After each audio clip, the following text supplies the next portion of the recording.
It's the Pike Klibo show. We make it druk. Hey, salam, Pikes and Klibo, bro. What you say? I haven't seen you in a minute. Salute, Rishin Buta. How's the Pwaza going, my bro? Hey, shit stuff, bro. My bullet zagen, I'm always kak angry. Zie ook kak. Ik, my bro, yo, Zuleika is hier in town. Zuleika?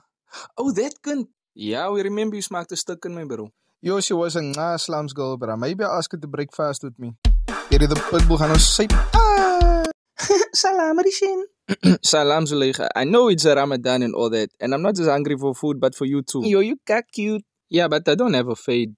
Hey, Chas, you don't need a fade. Oh, look. Hey, thanks, you flattering me. Yeah, so Dalchis and samosas at my house. My mom said she's making biryani also, then we can break up waza.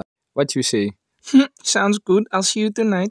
Ik ga nou een lekker snoekbrei maken. Dankie vir die magie. Mami. Mami, is kakkie in die hart. Kom kykie. Minta, wat die hel gaat nou en ek sê lus vir jou. Mami, nie, kon weet jy? Minta, wat 'n flip gaat aan met jou? Huh?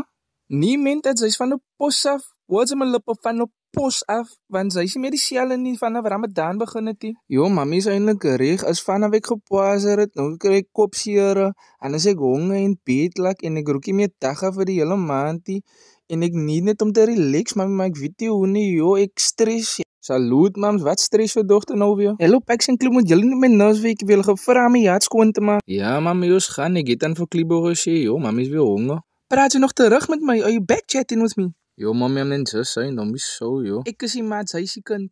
Yo, maar mami, skia haat, die al die neighbors gaat hoor. Alle kan maar hoor. Hello, what the fuck, gaat jy echt aan julle skia haat die buiten? Houd sy om ons weer gesyp. Ja, man, sy is die rede, hoe ek so drank sy.